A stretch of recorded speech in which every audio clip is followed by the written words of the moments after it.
Welcome back, everybody. This is Eric and Chad here with Iraq Veteran 8888. Today we have another Gun Gripe episode for you. And the brace situation is about as clear as mud, isn't it, Chad? It is as clear as mud. You made all your hair fall out. Oh, Man. you cut your hair! Yeah, this brace situation drove me insane, man. Like, I just lost it all last night. No, I cut it off like I said I would. All right. Dude. All right, so sat in on the ATF training sessions to listen in and, see what they had to say about the brace rule. And people were asking questions, and they were going through the same, line of questions every session. They were asking some doozy questions, which we are going to definitely get into. Man. I want to just quickly give a quick shout out to GOA because they are going to be submitting a lawsuit in regards to this. And look, the lawsuits are dropping left and right. A lot of folks were asking us, well, when are the lawsuits going to drop? Well, the lawsuits could not be submitted until it actually hit the Federal Register. So now that it's officially in the Federal Register, now the lawsuits can begin. And, of course, that's what we were all waiting on. But a big shout-out to GOA. I know I mentioned them in the original video, but we do have our link below. If you want to sign up for GOA, you will get a discounted rate as being one of our viewers. I receive no financial compensation in connection with my GOA position or with you donating to GOA. 100% of the money that you send to GOA, when you follow that link, goes straight to them. I receive absolutely nothing. I just want to prop them up because they're great people. They care deeply about the Second Amendment, and they're doing a great job. And just a big shout out to them. If you do want to donate, especially if you're here in Georgia, we would love to have you as a member. You do get a discounted rate. Check out the link below and join GOA. And do all Papa E a solid, and I appreciate it. So I'm sure this is going to be an interesting session here, so let's just get into it. So, there were some good questions that were definitely warranted. There were also some questions where you're just shaking your head, and it reminds me of some of the letters that folks send to the FTD at the ATF. Asking the Firearms Technology Division. If I do this and I put it on this, is that okay? Or is that illegal? Is that an SBR? I don't know. I'm just asking you for clarification. Is that how they sound when they talk, you think? That's the way I imagine them sounding. Why? I don't know. Just whiny? Whiny. Fuddy. I don't know. Fuddy. So, but look. Good questions and poor questions. I'll get into them. But, all right, number one. So, one of the big things about this, braces, the ATF say, are not themselves illegal. The braces themselves, the device. Whoop, pull it off of the receiver extension or pop it off of your gun. This is just like any stock or accessory laying around. That's the first clarification, right? So you don't have so there's none of this. You have to disable it or render it inoperable. No. But per their PowerPoint and per the rule, that's what people read into. That it has to not be able to be placed back on the firearm.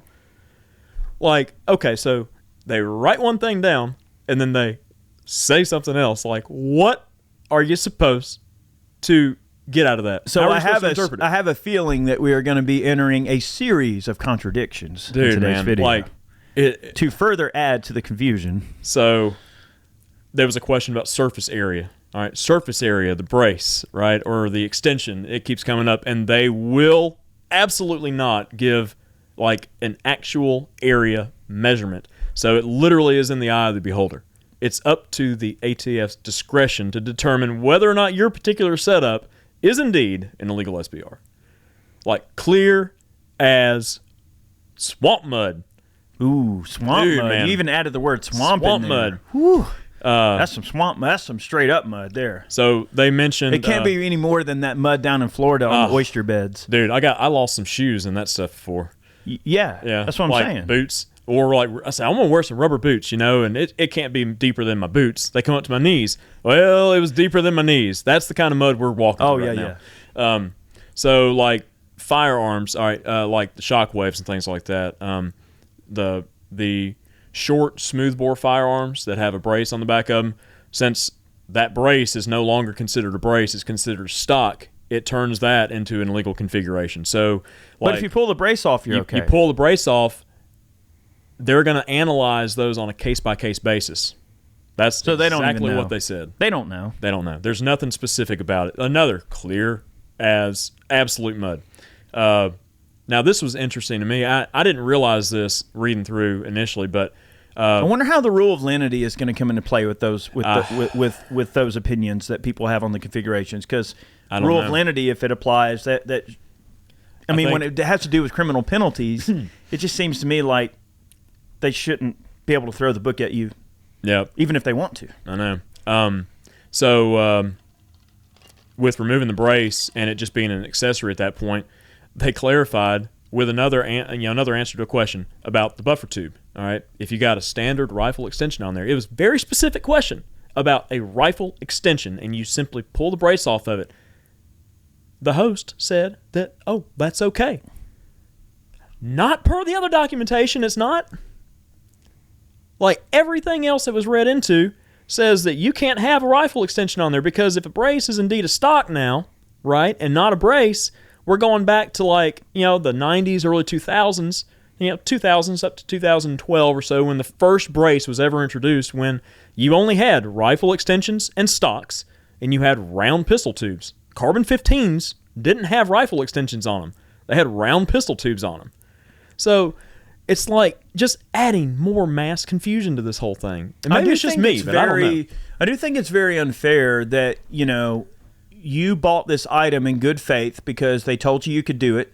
And for a period of 10 years, it's been completely okay. A little over 10 years, it's been completely okay.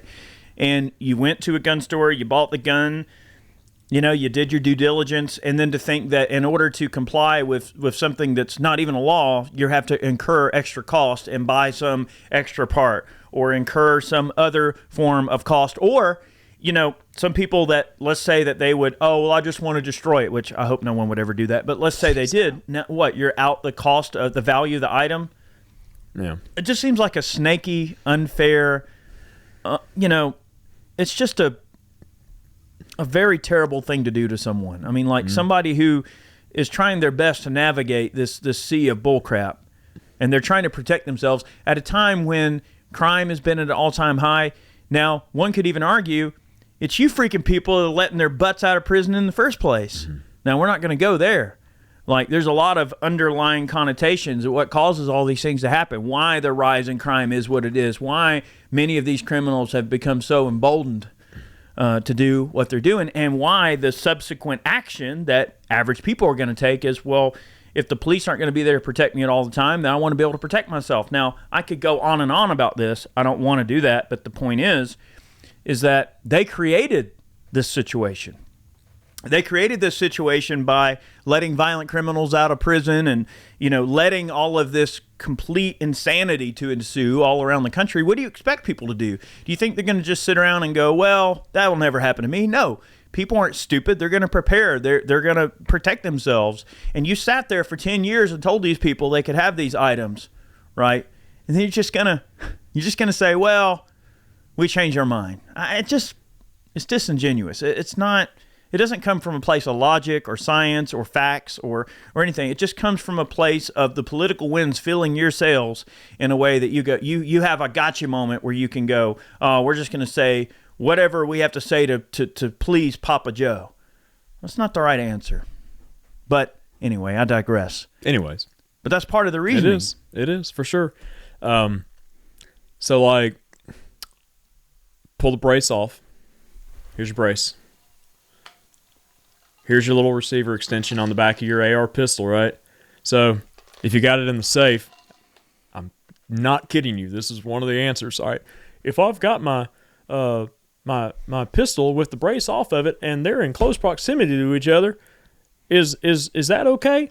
Well, no, that would be constructive possession. But if this is in another room, it's not constructive possession. I mean, like, what if an AR rifle and an AR pistol are on the rack next to each other, and there's no SPR receiver anywhere to be found? Oh God! Again, it just goes back to What's 2 pins? It's another. Someone should, Like they say, okay, it's just another accessory. Well, if it's just another accessory, then it can damn well sit wherever it needs to sit. if a brace is an accessory or a stock is an accessory, then so is an upper. And If the lower is the gun, then the upper is an accessory too. What does it matter how dang long it is? multiple times in these training sessions, it was made very clear that the ATF does not regulate accessories. They're only regulating the configuration of those said accessories on specific firearms and what those accessories turn those firearms into, which in turn is regulating the accessories. Right? I mean, isn't that how that circle works? Like, I'm sure somebody will make a meme about it. What gets me is if rifles are kosher and pistols are kosher, then why isn't something in the middle kosher? Like, come on. I know. This is just stupid. We're spinning our wheels over something that is just completely a moot point. It is completely a moot point. It is. Especially when you got Wish.com auto series floating around in the ghetto. And these freaking people are waxing each other every day with them, right? You don't see them paying special attention to what's going on there, right? Now, is that to say that, all right, they catch someone in the act and they find them with that device that they're not going to throw the book at them? Well, of course they are. Of course they are. Yeah, just like they use the SAFE Act to throw the book at people. And how many people have actually been prosecuted for not complying with the SAFE Act in New York? That's another video in itself. That's another video, though. All right, so we're watching you. Some interesting points that definitely, all right, this was interesting about trust, all right? So I wasn't really aware of this, and I didn't really consider it, but the question about registering during the, we call it an amnesty period, but the ATF specifies it as a forbearance. It is a tax forbearance period is what they're referring to it as. They're not referring to it as amnesty, and there were some folks on the panel that were getting quite heated that they kept reading the questions and they kept saying amnesty and not forbearance. You could tell just from their voices. You could hear the strain. But trusts cannot register during the amnesty period an item that was not attached to the Schedule A on the trust prior to the rule being in effect. Forbearance is a temporary postponement of loan payments granted by a lender instead of forcing the borrower into enclosure or default. Or in the case that the ATF is trying to say, what would be the implication is that forbearance means that, well, you're not completely absolved of the requirement to pay the tax. It's just going to be delayed until we sort all this out. That would be the implied idea. They're using the forbearance term, I believe, to bypass any issues with the law. They're basically saying that they're authorized under an IRS code to be able to basically waive the tax in this case. And that'll probably wind up coming up in the court cases as they start rolling out, and we'll start seeing more details about that and how the lawyers are picking it apart. Well, previous amnesty registrations required act of Congress, though. So that's I'm real curious to see how I'm not 100% on that, out. but it may have. I'm pretty sure. So if you have an NFA trust already, I mean, the NFA trust is specifically for housing your NFA items, okay? And if you wanted to register one of your pistols onto it, or as the trust, using this amnesty period, then you're not able to do so unless that item was listed on the Schedule A prior to January 31st. All right. So this is another interesting point which they cleared up, and I'm glad that they did. This is the only thing, but I don't know how many people are going to do e-forms using this system. I hope it's not many. I really don't. But I mean, like, we can't control what people decide to do with their own property, right? But the e-forms processing was a concern that it was going to basically delay the processing of Form 4s and things that were out there already, suppressor, forms and all that kind of stuff, like exponentially. Like, it was going to clog the system up, and it was going to be years before forms would be processed. They're splitting the e-forms processing. They're having separate agents, process the forbearance, amnesty forms, and then they're maintaining the normal amount of forms being processed by the rest of the folks in the ATF. So they're splitting it up, all right? braces can sit around, blah, blah, blah, constructive possession. All right. So this is kind of silly too, but one person asked if current submitted forms, like you had a Form 1N to SBR, whatever, CZ Scorpion, say, for example, and then the brace rule dropped. The question came up, it's like, can I withdraw my form, or can I get a refund on my form and submit it during this period and basically get the tax stamp for free, right? And they said, well, yes, you can. You have to go in, withdraw your current form, and then start the form over during the forbearance period, which I think is a dumb thing to do. It's just going to bog down the system all that much more. But if somebody wants to do that to save $200, hey, more power to you. But they said it's an option. All right, current forms can be withdrawn and resubmitted. All right, now this is the one that really killed me, and like I was trying to seek some clarification on it, but it's again clear as mud. Remember in the first video we did, we were talking about FFLs like 01s without an SOT or 07s without an SOT being able to register these items, right, and utilize the markings that are on the current guns as like the maker's marks and such, not having to engrave it. That was the thing that came up. It's like kind of weird. You don't have to engrave the actual maker's mark onto it. You can accept or you can adopt the current markings is what they specified. And they said that those dealers could then sell those items. But under the letter of the law, you can't sell NFA items and transfer them to people without an SOT. So, and there's certain states that don't allow NFA items. Exactly. So how do you navigate that? So that came up. But the FFL thing was weird to me because if they did register them and they adopted the maker's mark, they would have to have an SOT to be able to transfer those items because that's the only way that they can be transferred. You have to have an EIN number associated with it. Did anybody clear up the question in this particular instance, in this Q&A? Did they clear up the question about people just, forming random crap laying around that they just happen to want a free SBR or something like that? And, all right, so that question did come up, and the exact answer was the item in question had to be in the configuration that is covered under the amnesty registration period at the time that the rule dropped. What if you just created a real illegal SBR with a stock and not a brace? Then you just created a real illegal SBR and nobody's probably going to care, to be honest with you. But the question is, how would they know? They wouldn't. Unless that's the point. Unless you like did a Facebook video or something crazy and you showed it off being like a real idiot. This thing is so dumb. I hope that the majority of people just pull the freaking device off and wait this thing out, because I think that I talked to Jordan at GOA and he seems to be pretty confident that the courts are going to see our way on this. This isn't over. I mean, there's a ton of lawsuits, and I think the ATF knew dang well that they're going to get slapped with a bunch of lawsuits. And, I actually interviewed Michael Cargill the other day there in Texas. That video, I think, is already up at the point that this one's dropping. Make sure you watch that interview because Michael sued the ATF, the government, directly on the bump stock situation. Now, we're not going to get into a ton of detail because Michael and I discussed it in about a 30-minute video. I will put a link to that video below where you can check it out. But the Cargill versus Garland, that particular court case, it found its way all the way to the 5th District Court there. And the court ended up seeing in Mr. Cargill's way on this particular situation. And the feds have until the 28th of February to respond to an appeal to that lawsuit. And it could go and probably will go to the Supreme Court. Woo. Now, remember that, all right, there was a case regarding Chevron deference. I believe it was a few months ago, last time they had heard some cases or whatever.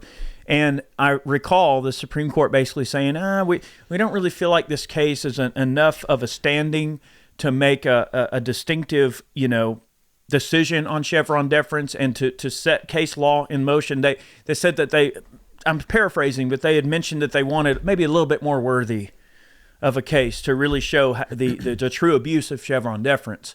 I think, it was my opinion, my humble opinion, I think that they're waiting on Cargill versus Garland to hit the Supreme Court, and that very much is the case that they want to be able to slap Chevron deference right in the face, because That would be this awesome. is a situation where bump stocks, braces, all of this, butt grabbing that's going on and circle jerking that's going on here, it is directly related to abuse of Chevron deference. And what better way for Clarence Thomas to get a little revenge and go, well, let me just get my pen out and write me a nice opinion here, and let's just fire this bad boy up. I think that Cargill versus Garland is the case that the Supreme Court is waiting on to slap down Chevron deference, which in theory will slap down any and everything following this and take the wind completely out of their sails. Now, is that wishful thinking? Maybe. Is it something that could happen? I think so. But that doesn't mean that we're still not suing the ever-loving crap out of them now in the interim. Anyway, just wanted to kind of give you an update on that if you guys were curious. It's an exciting time to be alive. Sure is. So I think these alphabet agencies are in the death throes of their existence. I think they know that, you know what, we're just going to scratch the walls on the way out, make the biggest noise on the way out. They can look at whoever they view as their constituents or their handlers or whoever they feel like their bosses are. They can look at them and go, well, we tried, right? They want to be able to have the plausible deniability to say, well, we did the best we could. And you know what? The court's tied our hands or whatever. I think that they know that none of this is going to stand, and they simply don't care. They're just trying to make noise and make waves and create situations where they can just create more criminals out of thin air. Again, the administration says jump, and they jump. All right, so regarding FFLs adopting markings, the question came up as far as adopting markings on an individual level, and I heard this answer twice, and I understood it the same way both times. And it was, you can adopt the current markings as long as they meet the normal criteria for firearms markings, and you can adopt the maker's mark. And it was very specific. You can adopt the maker's mark that's already on the gun. So you don't have to engrave the gun with your name and city and state as is specified under the NFA as far as what an actual proper marking is on it for an NFA item. I don't think that's right. But hey, what do I know? I mean, but anyways, there's that little bit of mud that we're walking through right there with the markings. Which, what was the other thing that came out? Oh, yeah. So after that question, it's how are you going to know if something has been registered under this period, right? If it doesn't have marks on it, like a maker's mark. Well, you'll just have to request the form that's associated with it. So it makes me wonder, how many of these things are going to be out there and nobody's going to know that they're SBRs technically because they don't have an actual NFA engraving on it. Usually it's name, city, state of the individual. It's trust name, city, and state. Or if, say, a manufacturer took, an Anderson receiver and made it into a post-sample machine gun, you have to put the company's name, city, and state on it. Mm-hmm. That is what is required. Clear as mud. And imagine how many of those guns are going to be floating around that no one is even going to... All right, like we talked about before. Okay, how many people that maybe they look at gun ownership just kind of on the surface level, they go, well, there's a run on these guns.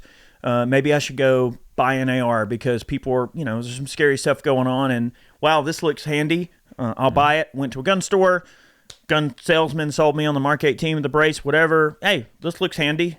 I can get around my house real easy with this, protect my family, buy it, put it in the closet, maybe put an optic on it, whatever, a flashlight, and you shoot it twice a year. And you're one of those gun owners that, you don't keep your ear to the ground on all this stuff. You wouldn't know, right?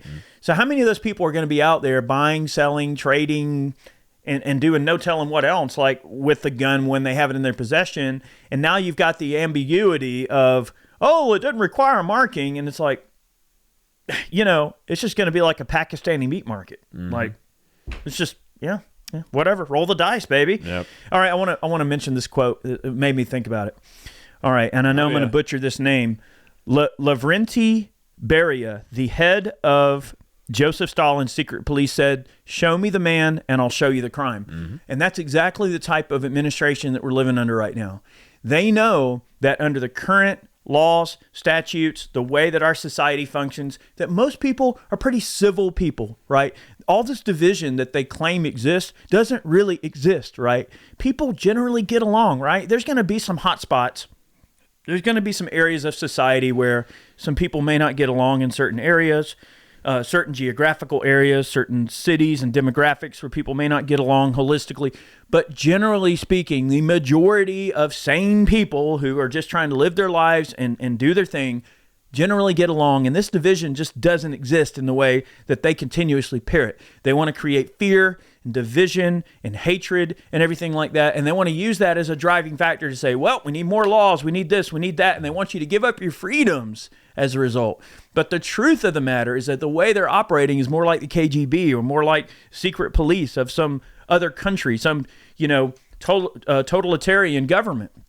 They're not operating like a constitutional republic, right? They're bypassing the very methods that we use to get our representation as voters and to run our constitutional republic like it's supposed to be, where, bills have to be submitted by Congress and follow very strict constitutional scrutiny and pass both houses and be signed by the president. And then even we have, this whole back end situation with the Supreme Court, where even if something does go through both house, or the House, the Senate, signed by the president, becomes law, you still have a way to go, hey, you know what? This can't be right. And then there's a whole panel of Supreme Court judges that can go, all right, we're gonna slap this law down because it's not constitutional. That's what we call checks and balances, right? It's a whole giant, like, sort of human algorithm that we put these ideas through to gain the acceptance or denial of society at large. That's why this situation works the way it does.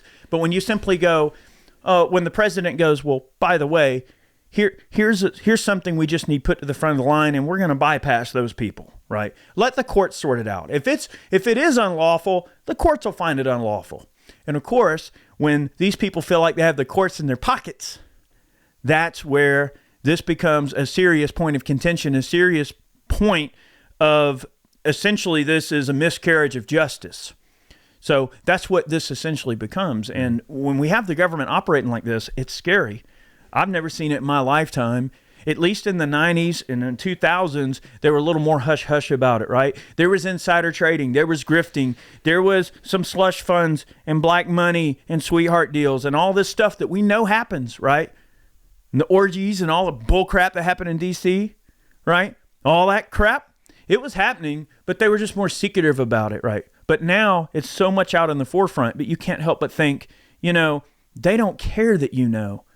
And that is scary, right? That's how a tyrannical government operates, not a government that is being represented by the people. Mm-hmm. Or is representing the people, rather, I should say. But it's a scary time to be alive. All right, I'm going to try to get through the rest of this, and then you can continue on your rant. It is what it is. I can't help it. I digress. Every video, you tell these people that are watching, you tell all these people, it's like, guys, we're going to stay on topic today. We're going to get this thing done and get y'all back to your day. I can't help it. I mean, I get my hat on and I get on my soapbox. What do they call that? Diarrhea of the mouth? Well, I'm kidding. It's good points. I have to say some people like the points that I made. Let's just say I'm glad I have notes because I would have already forgotten what I was getting at. That's right. It's okay. Look, all right, this has always been the case with NFA, but I don't think a lot of people really understand this deal. But you don't have to be 21 to be in possession of an NFA item, right? So like with trusts, if I have my children's beneficiaries right now, I can make them a trustee at 18 and they can be in possession of anything on my trust because at 18 you can be in possession of rifles, shotguns, long guns, right? Well, an SBR is technically a long gun. It's just a short gun. Does that make sense? Right? It's not a pistol. So they can't. And like even being under 21, you can be in possession of a pistol too. You can be gifted a handgun.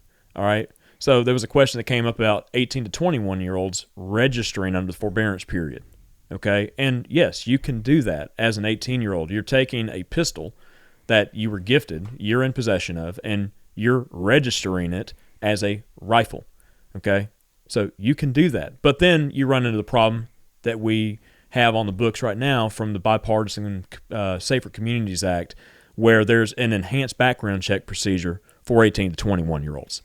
So you've got that to contend with, which is enough to draw or drive anybody away from probably even wanting to try to buy a gun.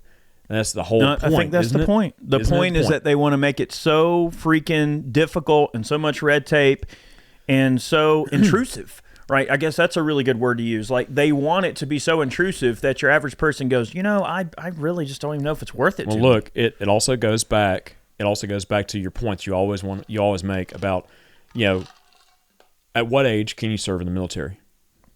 18. So you're okay to serve in the military, carry a firearm, defend your country, but you're not okay to own a pistol at 18, which is highly contradictory to what this country was founded on. Yeah, not just a gun. I'm talking, you could be 18 and be deployed and run mortars and machine guns and have hand grenades and claymore mines howitzers. And AT-4s and shoot howitzers everything. and shoot tanks and fly drones. All right, so whereas the gun community at large, we're using the upper end figure in the estimation, all right, on how many braces are out there.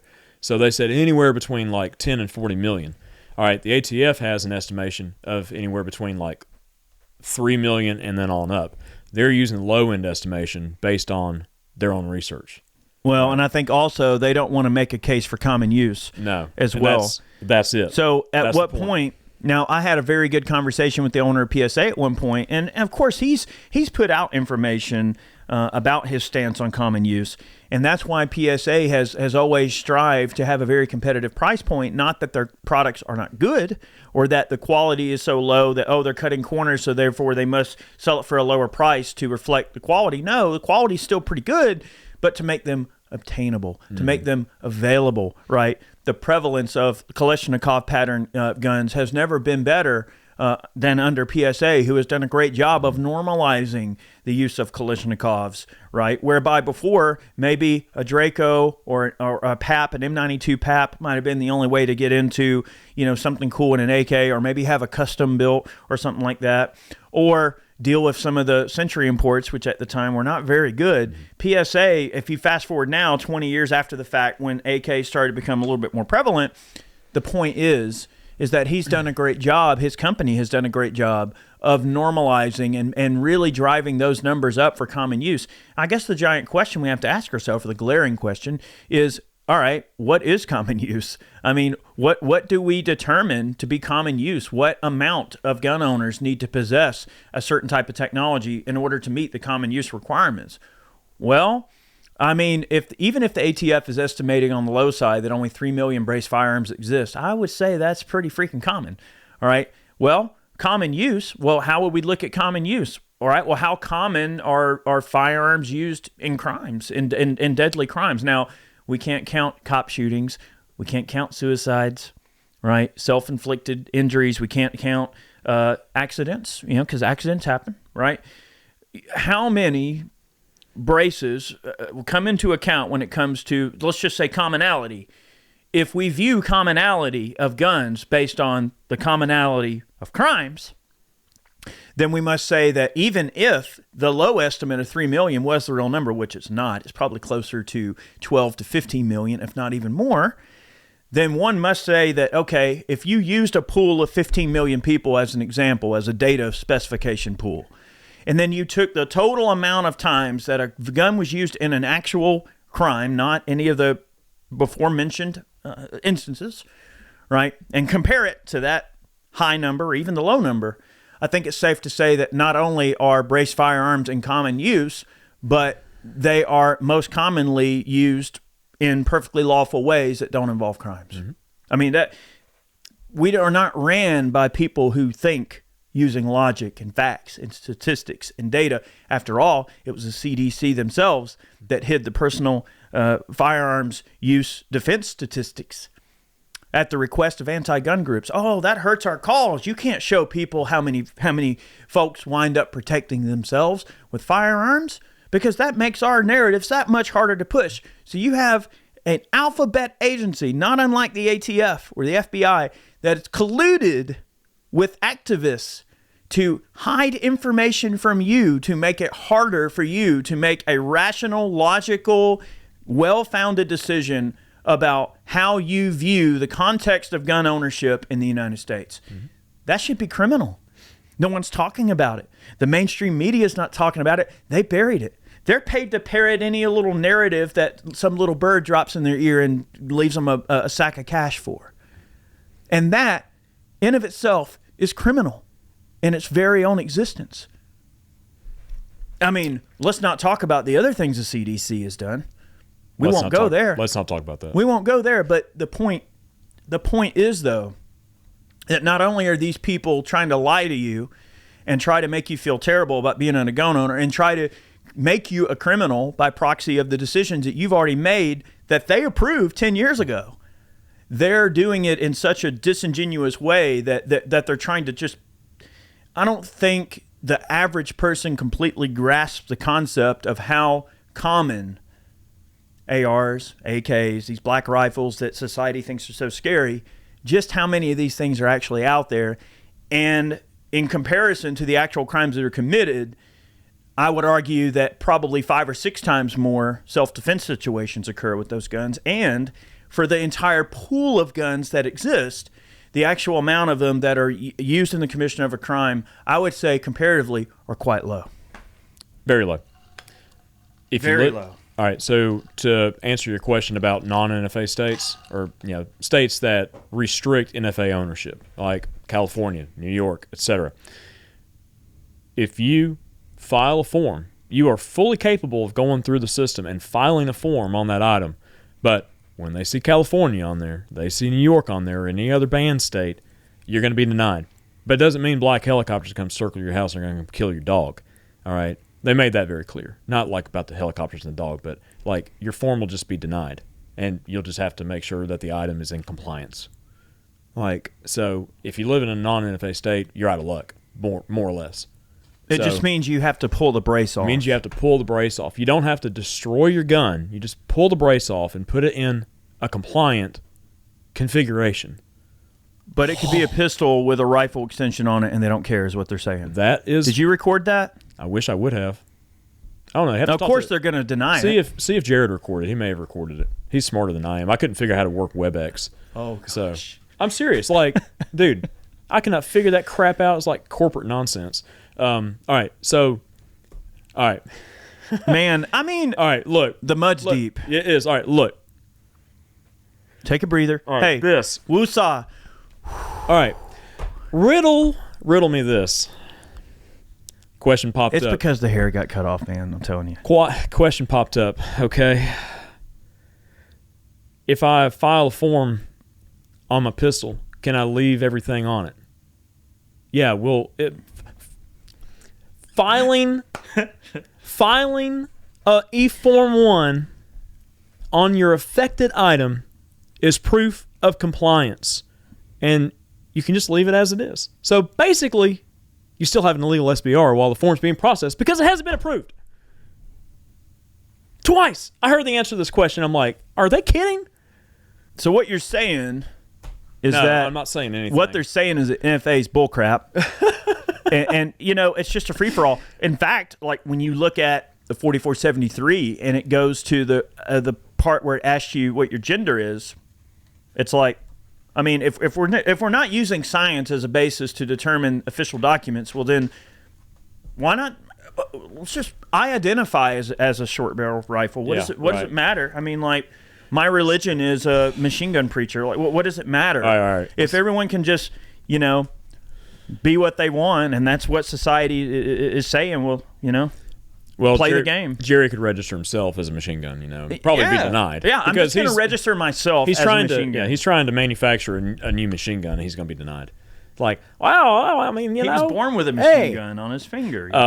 So, all right, these are some of the sillier questions, but hey, look, people just don't understand. All right, so somebody was wanting clarification on red dots reflex sights, all right, as being part of the configuration, because it was made very clear numerous times that the ATF is not banning braces, that they're just looking at the final configuration of said firearm. So again, it is in the eye of the beholder, and it is up to the ATF's discretion to determine whether or not what you have is a naughty toy, or something that's in compliance. And they say, oh, yeah, that's okay. Oh, all right, yeah. So reflex sights, red dots, anything with long eye relief is apparently okay.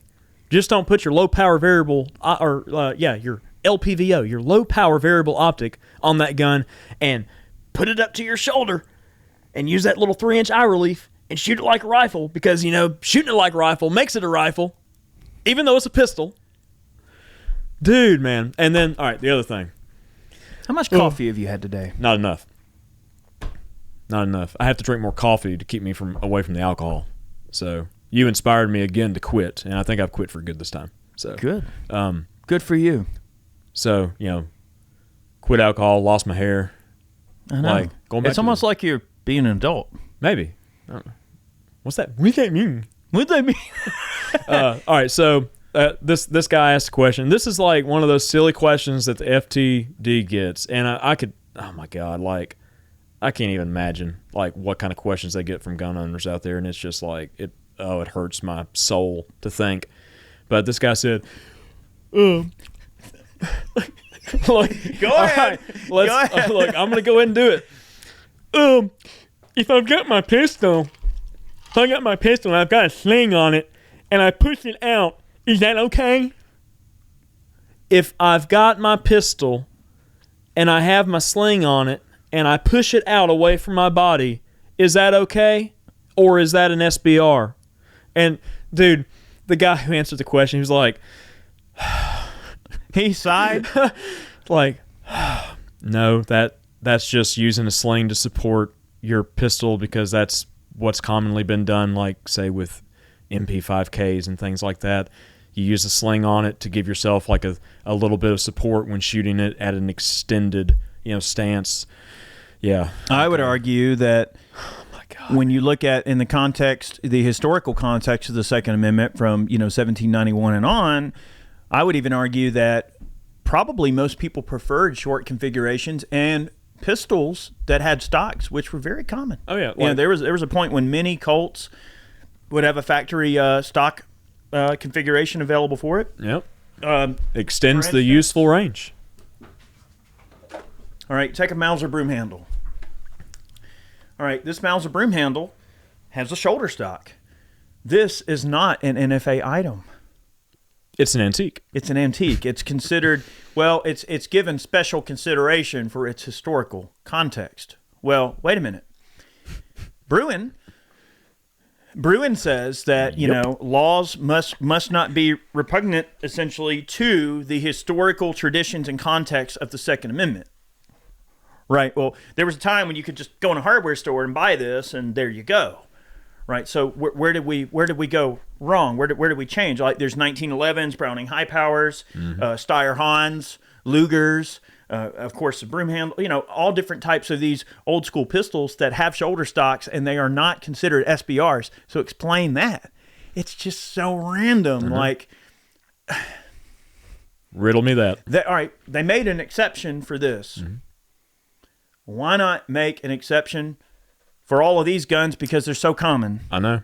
Right? If everyone uses them and it's clearly the tool that everyone wants to use, then why not just save yourself the trouble and say, all right, I'll tell you what, AKs and whatever, everything is out there now. We don't care what you do with it, because committing a crime is committing a crime. It doesn't matter what tools you use. Cain killed Abel with a rock. Okay? Evil is evil. Hey, was it an assault rock?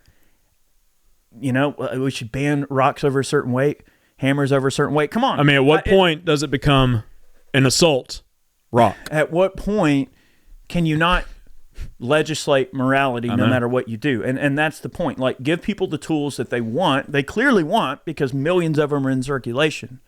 Give people the tools they need to protect themselves and stay the heck out of people's way and let them live the lives the way they want. If someone commits a crime, they're going to have to deal with those consequences when they commit the crime. But simply wanting a gun in a certain configuration or owning a gun in a certain configuration is not in of itself committing a crime. I fail to see the logic or the thought process of that. It doesn't make sense. Yep. Oh, and by the way, there's a really awesome Kydex holster for this broom handle as well. Blasphemy! Because you know me. Blasphemy! The ATF also did not have an answer in these training sessions pertaining to the 88-day denial concept, right? So course they they said don't. it's being worked on. Oh yeah, it's being So, worked on. But like, It's in the Federal Register. It's already there. What is there to work on? They've already know. published it. I know. What do you mean they don't know? I don't know. They published Look, it. I've been in the thick of this crap for a long time. So have you. And like, I've learned how to do compliance over the years. I maintain all the books. This crap is almost impossible to understand, you know, and like you just about have to have a firearms law attorney help you out, and even they don't understand. So how in the world is some normal person out there who just goes to a store and buys a gun supposed to understand this mud? How? Riddle me that. I'm done. This is the I hope this is the last brace video we have to do until braces are put through the Supreme Court and they say, y'all were wrong all this time. ATF, go home. Go home, ATF. Well, brace yourselves, money bunny. God. Man. Look, this crap Sean has, Connery here. this crap has been an absolute crap show, man.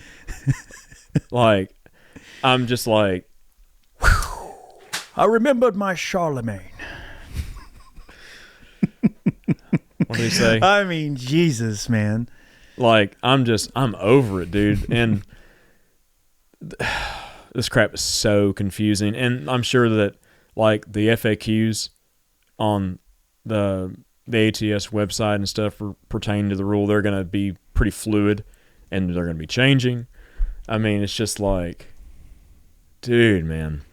But the recommendation still stands that we've laid out in the numerous other videos.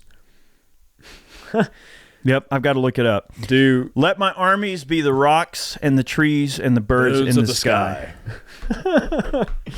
You I know, suddenly remember maybe my Charlemagne. maybe sometimes it's just that simple, isn't it?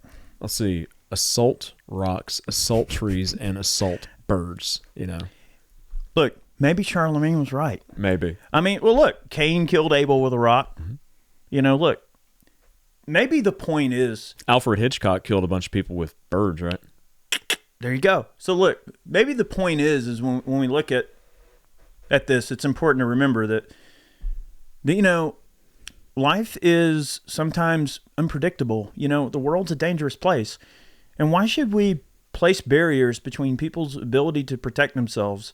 It just doesn't make sense, especially when, you know, many of generations of Americans and the way they were raised and grew up were always kind of like taught, or at least just knew, right, that the government was there to protect you, right? You know, there are a lot of people that in their youth, maybe even myself included to some degree, like looked up to people like the FBI. You saw spy movies and you thought, oh, wow, man, those people, you know, they do all this secret stuff to protect us and stuff.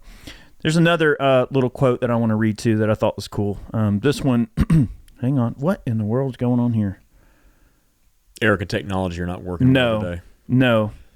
Technology and I, we don't always get along, but I want to share one more thing. I shared Cormac McCarthy, Blood Meridian. It's a great book. I would get the audiobook version and listen to it because it's fantastic. And it actually puts a little bit more context. The audiobook is narrated by Richard Poe. It's great. You should check it out. But there's a quote from this book that's pretty interesting. You can find meanness in the least of creatures, but when God made man, the devil was at his elbow, a creature that can do anything. So it goes, you know, now this is a work of fiction, but Blood Meridian is considered probably one of the best Western novels ever written. And unfortunately, it hasn't been adapted into a movie yet. It's actually a pretty hardcore book. I mean, there's some pretty terrible things these guys do. But the point is, you know, you cannot regulate morality. You cannot. People are going to commit evil. There's nothing you can do to stop it. And removing the tools from people who simply want to protect themselves, especially when the facts and the data and the statistics completely point to the overwhelming idea that the majority of people that use the devices in question are normal people who just want to protect themselves. It creates a serious air of distrust with the government. And I think, that if these alphabet organizations want to save face and they want to do the right thing and they actually want to try and even continue existing, they're going to need to come to the conclusion that whose side are they on? Like, you know what I mean? Like, they're going to have to pick a side eventually. And if they have picked a side, well, then the lines are drawn and that's just going to be what it is. But you can't remove people's ability to protect themselves. You can't just swipe a pen and make criminals overnight at your will, at the beck and call of your president.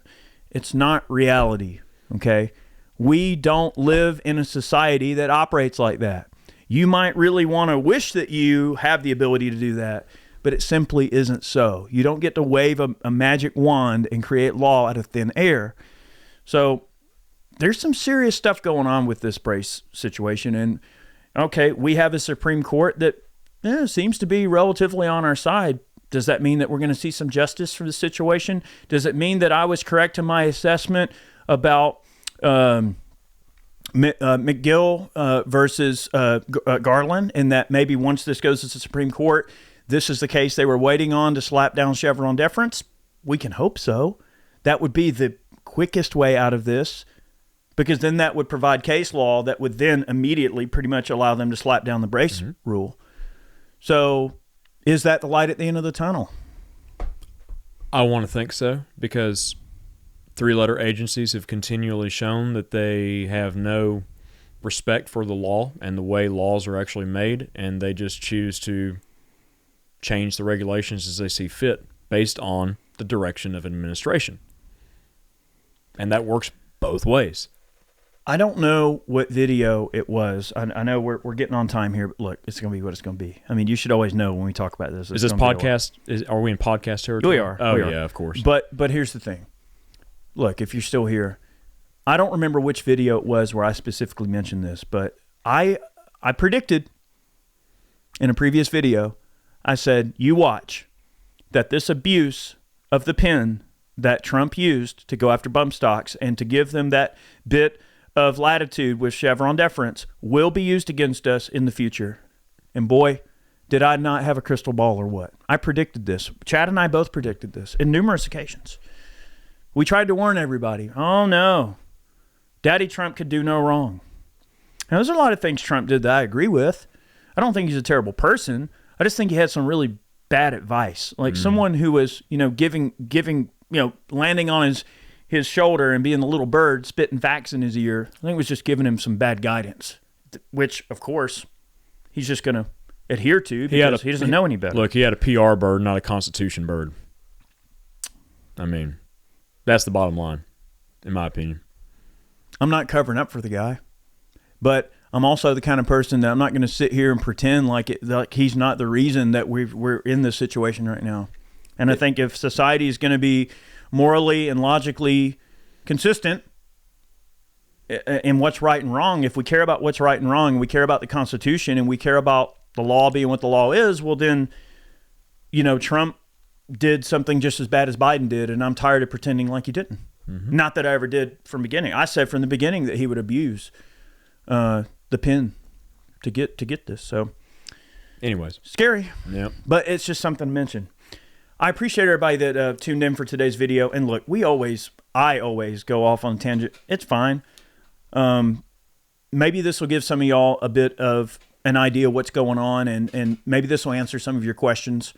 And I appreciate those of you that stuck with us this long. I know these videos can be quite long, but I enjoy making them, and it's always good to kind of vent a little bit. And Chad, cut his hair, so I guess his brain's working better. You don't have all that weight pulling down on your scalp and like kind of constricting your blood flow to your brain anymore. No, my brain's actually working quite well now. Yeah. But like right now, I'm just gonna keel over and we'll be seeing. I'm just gonna get out of here right now. Oh, you're gonna pull a Yoda?